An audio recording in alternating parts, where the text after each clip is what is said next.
poquito difícil, discúlpenme la demora, eh, no me logro acostumbrar a estas circunstancias. Bueno, vamos a ver el tema de que se tendría funciones escalares, y dentro de las escalares, las que habíamos llamado, como acuérdense que las clasificábamos en dos grandes grupos, las algebraicas y las trascendentes. Y dentro de la algebraica tenemos a su vez dos grupos, que son las racionales y las irracionales. Hoy por hoy vamos a ver las racionales, vamos a ver una parte de las racionales, ¿no? Vamos a ver las funciones escalares algebraicas. Las funciones escalares algebraicas son todas aquellas en que la variable está afectada por alguna operación de suma, resta, producto, cociente, potencia o raíz. Fíjense, eso es muy amplio, porque lo que le nombré son prácticamente todas las operaciones. ¿Qué operaciones me faltaría acá? ¿No es cierto? Y la operación que me faltaría básicamente es la de logaritmo, que esa ya entraría dentro de las trascendentes, e incluso de alguna exponencial que entraría dentro de las trascendentes, que son las dos operaciones que no he citado. La diferencia que tienen las funciones escalares algebraicas se pueden clasificar en, vamos hablando, las primeras son exclusivamente polinomios, son fraccionarias, es decir, cocientes de polinomios. Y hay una cosita que debe quedar bien claro con relación a un polinomio. Un polinomio tiene esta forma. Como ustedes pueden ver, se trata de una secuencia de suma, entonces es una suma algebraica de producto de un coeficiente por la variable elevado a una cierta potencia. Así sucesivamente, donde la potencia varía de un valor n hasta este caso donde la potencia sería 0. Los coeficientes se trata de números reales, mientras que los exponentes, estos valores, son enteros positivos. Que quede claro, enteros positivos. No puede haber ni un fraccionario, no puede haber ni un negativo, porque ya deja de ser un polinomio. ¿De acuerdo? Y una forma sencilla, la forma general de un polinomio, es la que le estoy mostrando acá abajo, la cual el polinomio f de x, ¿cierto?, es igual a la sumatoria de un coeficiente a elevado a una potencia, esa potencia me varía entre 0 y n, por la variable elevado a la misma potencia. Insisto, el exponente n,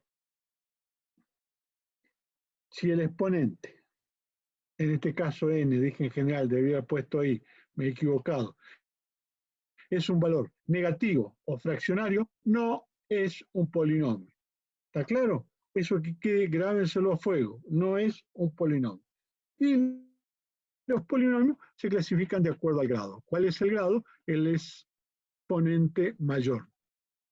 Es decir, si yo tengo una operación, el exponente mayor, este es ese grado de polinomio. Y van a ver lo que representa ese grado, ¿no?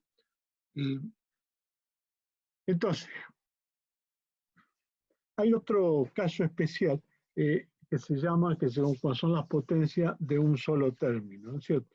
Cuando cada uno de los términos de ese polinomio que han visto se llama monomio. Por lo tanto, un polinomio podría decir que es igual a la suma de, ¿no es cierto?, la suma algebraica de monomios. Pero la forma general que tiene un monomio es esta que tiene acá, donde acá le puse un valor extremadamente simple, pues no le pongo coeficiente, ¿no? Y algunas de las características más importantes, bien interesante, ¿no? Ustedes lo van a ver. Ya me gustaría que tomen en su casa, por ejemplo, I igual a f de x. Como pueden ver, esta es típica, es un ejemplo de una recta, que es una función especial, que se llama la función identidad, en la cual, como podrán ver, se trata de la bisectriz del primero y del tercer cuadrante. Vamos a ver cómo encontramos la ecuación de esta recta. El que tienen acá abajo es un polinomio de segundo grado, muy simple, que ve qué característica tiene. Observen que hay una simetría con respecto al eje Y, ¿no? ¿Por qué? Porque el valor que toma en X es el mismo que va a tomar en menos X. Y ven lo que tiene acá, este es un polinomio de grado 3, ¿cierto? Esto se llama parábola cúbica vulgarmente. Este se llama parábola y este se llama parábola cúbica. Este es característico porque es simétrico, recuerdan las clases de simetría que hemos visto con respecto al origen. Sí, que la función de x, que vendría a ser este punto, es igual a menos la función en menos x, como lo podríamos en este caso.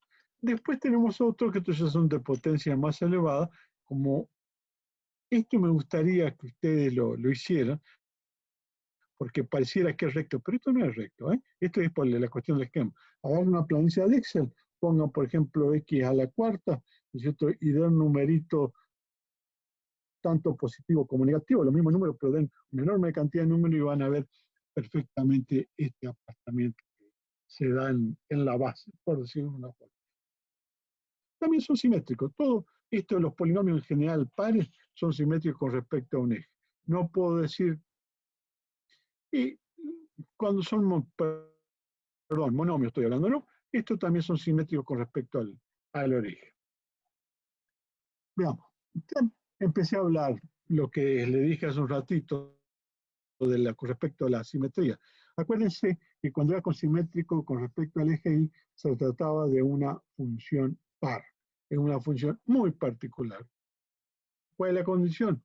Que para una variable independiente x, el valor que toma la función en esa variable es equivalente al valor que toma la función, pero en la variable independiente negativa. O si se trataba de una función impar, ese es el valor que toma la variable en menos x es igual a la función en x, pero negativa. Esos son los dos ejemplos típicos de impar. Entonces, en los polinomios, más o menos, yo puedo determinar si se trata en función del valor de la potencia, puedo ver si se tratan de... Y es muy fácil. Es muy simple. Todo esto tiene una ventaja, porque acuérdense que la función par es simétrica con respecto a un eje, la función impar es simétrica con respecto al origen, entonces en su gráfica se vuelve mucho más simple. Observen, si los exponentes, ¿no es cierto? Todos los exponentes, son pares, entonces una típica función impar. Si es función impar, es siempre simétrica con respecto al origen. No es ni par aquella que tengan una mezcla de exponentes. Acá tengo 7, tengo 4, que le estoy tomando pelo porque estoy repitiendo cosas. No, es importante, porque va a ser una tarea que la van a tener relativamente, la van a usar verdaderamente mucho, ¿no? Bueno, vamos a ver lo que son intersecciones o raíces. Es decir, pero vos dijiste hace una clase anteriormente que eran intercepciones, y acá me estás poniendo intersecciones. Sí, efectivamente, la intercepción es cuando se cruza algo con otra cosa. Bueno, pero en matemática, exactamente, decimos una recta con una función, hablamos de intersección, ¿de acuerdo? Entonces, las intersecciones, cuando se dan, cuando x igual a 0, entonces tengo una función en el valor 0. A ese valor, en el valor 0, se le conoce como ordenada al origen. Ordenada al origen. Ahora bien, si la función llega a cortar el eje x en algún lado, ¿cierto? Ese valor se conoce como raíz.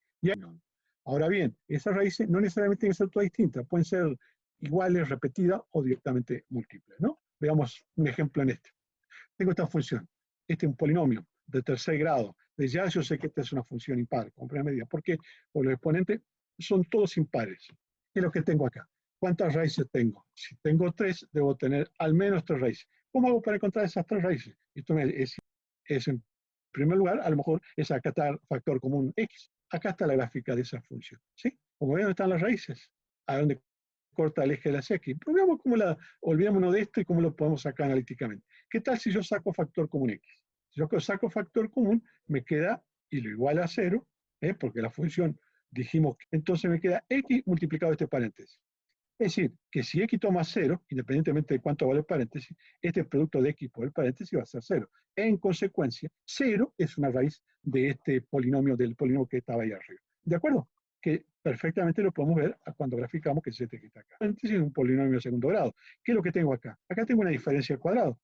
Si yo factorizo esta diferencia de cuadrado como una diferencia de cuadrado, porque lo mismo que ponga acá es lo mismo que ponga x cuadrado menos 3 elevado al cuadrado. Es igual al producto de x menos 3 por x más 3. Entonces, veamos cada uno de estos paréntesis. Cuando x vale 3, ¿cuánto vale este paréntesis? Como podrán ver, este paréntesis vale 0. En consecuencia, se cumple con esta condición, 3 constituiría sí, bien digo, 3 es otra raíz de este polinomio que se te queda acá. Lo mismo pasa cuando x vale menos 3. Como se ve este paréntesis, menos 3 más 3 es 0. Entonces, no hay más. A partir de acá, la función es decreciente y a partir de acá, la función es decreciente. ¿Queda claro? Entonces, es importante para graficar cualquier polinomio saber cuántas raíces tiene. Al menos sé por los puntos donde pasa. En este caso, ¿cuál sería la ordenada del origen? Acá la ordenada del origen, cuando x igual a 0, ¿cuánto vale f? 0. La ordenada del origen y una raíz del polinomio coinciden. La ordenada del origen es 0. En este ejemplo, no siempre, o mejor dicho, casi nunca. Bueno, ahí tienen las 3 raíces del polinomio y cuáles son los elementos. Vamos a ver un poquito de gráfica. Para graficar funciones de polinomios de grado 3 necesitamos cálculo. Pero, con una descripción, cómo se comportaban los valores extremos, cómo hacíamos para desplazarlos, cuál es el comportamiento local, en fin, y un montón de características que vimos en las clases anteriores, yo puedo determinar en forma aproximada cuál sería la forma de un polinomio. ¿Sí? Y entonces rápidamente le doy este ejemplo.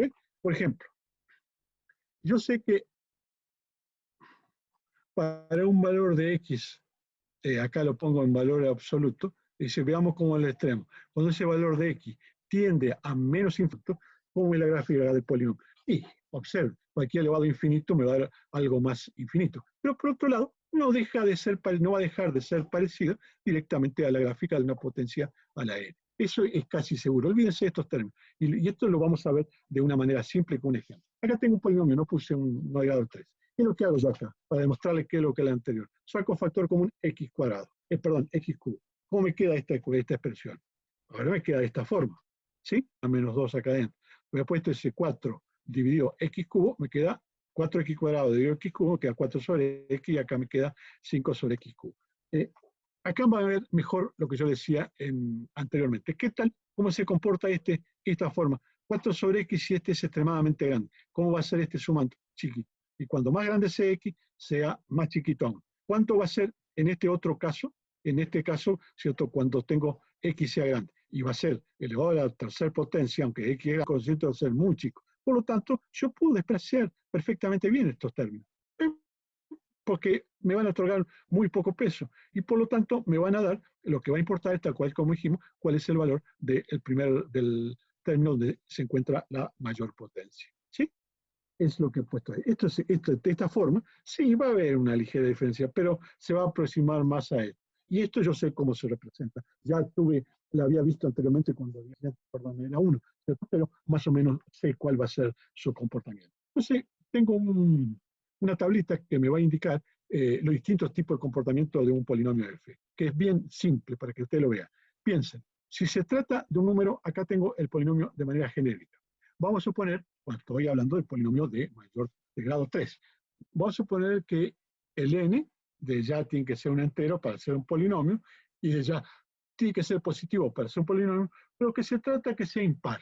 Bueno, cuando x crece de manera, a ver, ¿qué pasa cuando x más infinito o menos infinito? Bueno, antes de pensar en eso, tenemos que definir cuánto vale a, o sea, el coeficiente del exponente de mayor grado. Si este es mayor que 0, entonces ya sabemos que en el primer cuadrante va a tenderse a infinito y en el segundo cuadrante va a tender, para valores grandes de x, va a tender a menos infinito. La misma circunstancia pasa, o una circunstancia parecida, podemos hacer este mismo análisis.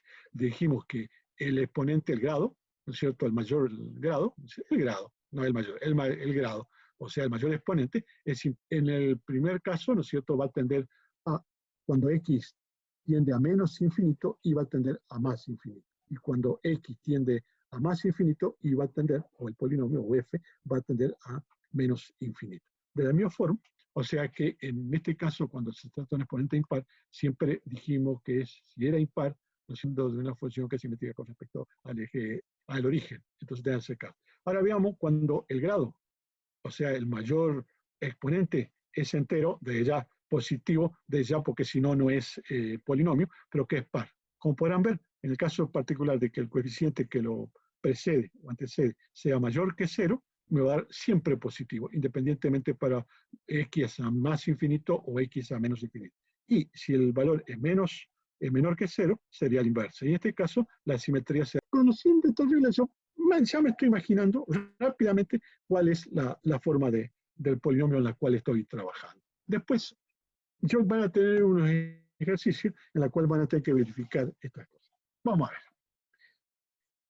El cociente entre dos polinomios. ¿Por qué me interesa el cociente entre dos polinomios? Porque el cociente entre dos polinomios daba la función escalar fraccionaria. Pero sí sería bueno conocer cuál es la división de polinomios, ¿no? Entonces partimos siempre de la misma condición. Suponemos que f es el dividendo, d es el divisor, q vendría a ser el polinomio cociente y r sería el polinomio del resto.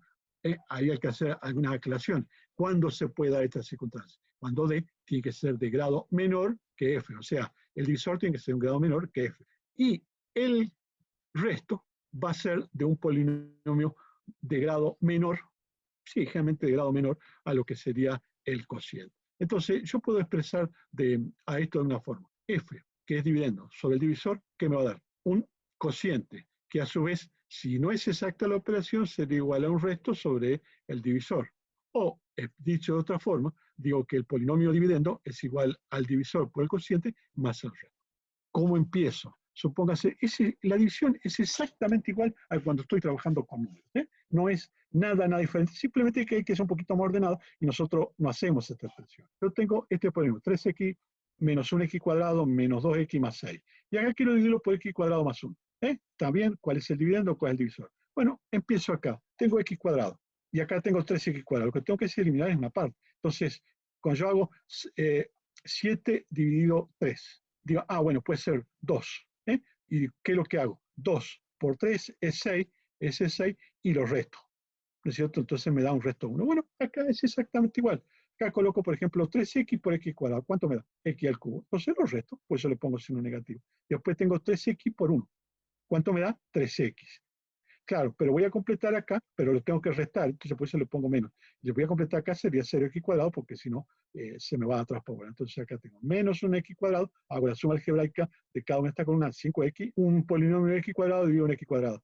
Acá tengo un signo menos. Entonces acá me entra 1. 1 por x cuadrado, perdón, menos 1 por x cuadrado es menos x cuadrado. Como lo resto de este otro, le coloco los cambios y uno me queda más x cuadrado.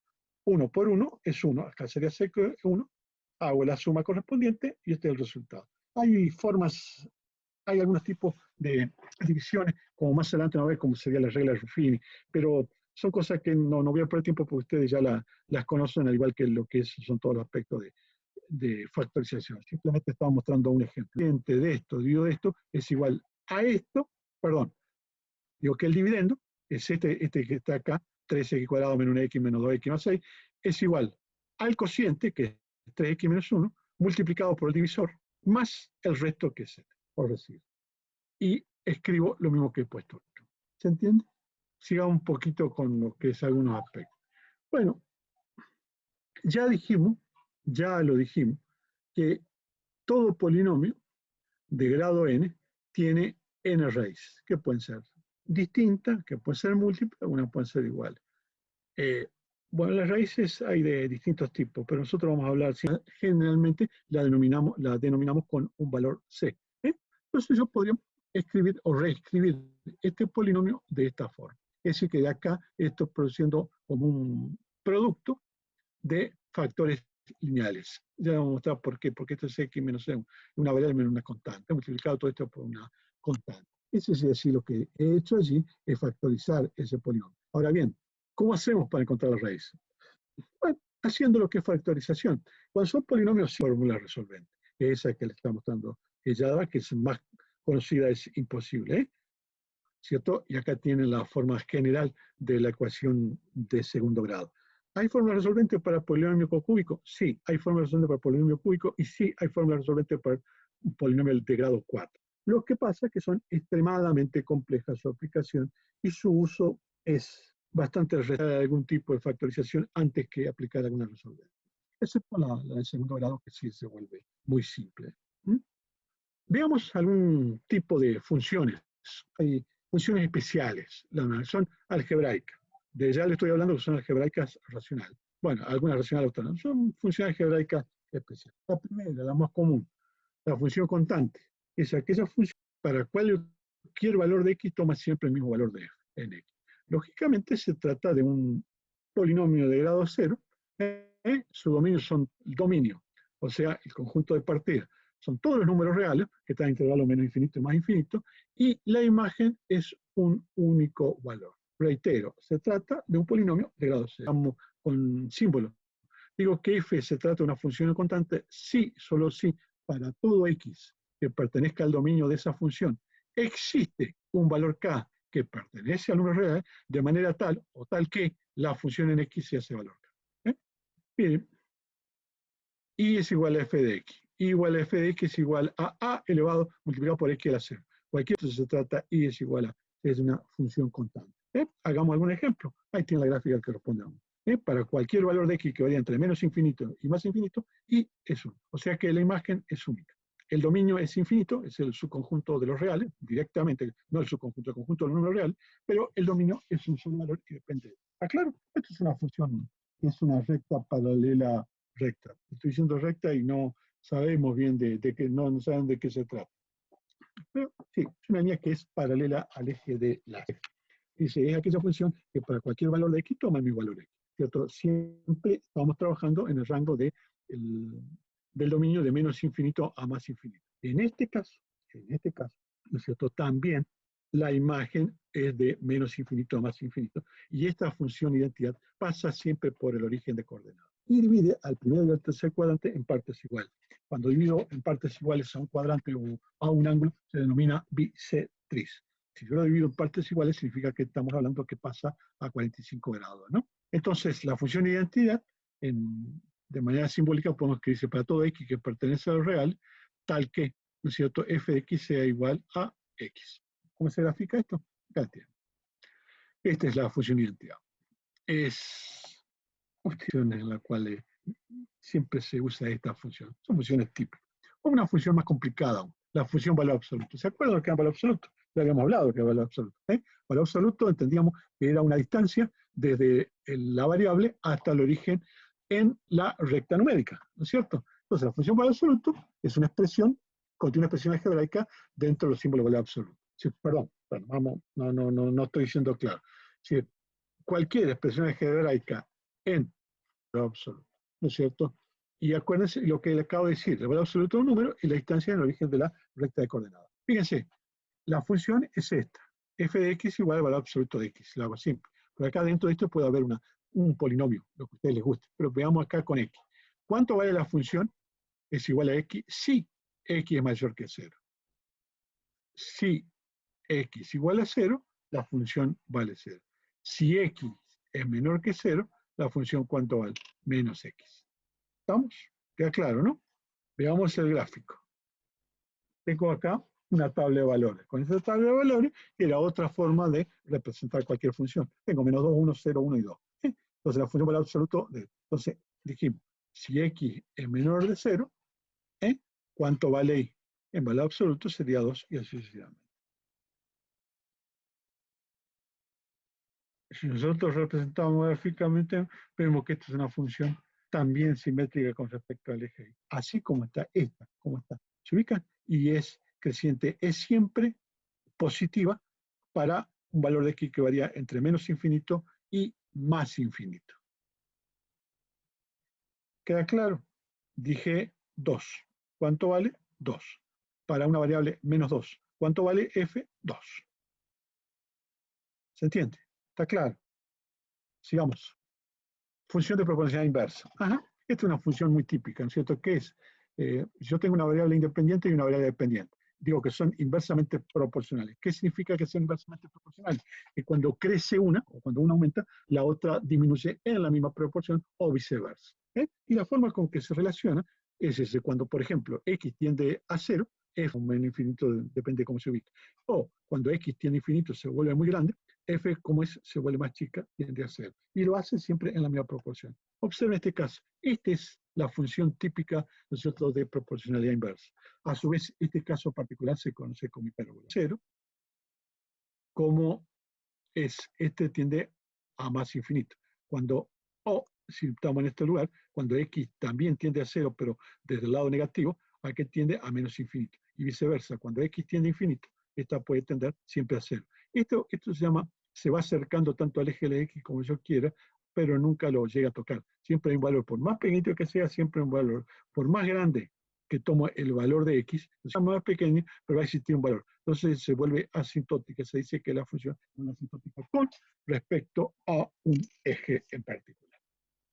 Bueno, vamos a lo que me interesa, que es la función de la recta. Esta es la función de primer grado, directamente la función de la recta, que es de las verdaderamente importantes y las que la verdad que las hacen de mucho. Nosotros vamos a trabajar con recta en el plano, más adelante recta en el espacio. ¿Sí? Entonces, la recta, para decirlo desde el punto de vista geométrico, es el lugar geométrico de todos los puntos que satisfacen la ecuación. Esta es la ecuación de la recta de manera genérica, ¿sí? Donde los coeficientes A, B y C, perdón, de acá hay un error. Esta no es, es AX más BI más C igual a 0. Discúlpeme, se me escapó cuando hice la ecuación. Es la variable independiente, la variable dependiente y el término independiente. Esto es igual a 0. Entonces, cualquier que la haga 0, ¿no es cierto?, significa que es un punto de la recta. Entonces, donde los números A, B y C son números reales, generalmente a 1 o 2 tiene que ser distinto de 0, ¿no es cierto? Y el valor de x de y es un punto genérico de la recta L. Acá tengo un punto x1, x2, acá un punto y1, x1 y 1, acá tengo un punto x2 y 2. Dos puntos en el plano me definen una recta. ¿Está claro? Dos puntos en el plano me definen una recta. ¿Sí? Entonces acá deberíamos ver dos cosas. El primero, esta relación, que después vamos a ver que se trata de la pendiente, cómo se mide. Y esa relación con respecto a qué? Con respecto al eje de las abscisas, al eje positivo de las abscisas. ¿Sí? O sea que está medido en el sentido antihorario. Si yo aumento este ángulo hasta llegar acá, voy a volver acá. Así que el ángulo alfa este puede variar entre 0, cuando estaría formado por el eje X, o podría ser, ¿no es cierto?, que fuera infinito y sería el eje Y, y también cuando vale 90 grados se trata del eje nuevamente del eje X, y cuando vale 370, perdón, cuando vale 180 se trata del eje X, y cuando vale 270 se trata nuevamente del eje Y. Siempre está en el sentido horario. ¿Sí? Acá digo entre 0 y pi.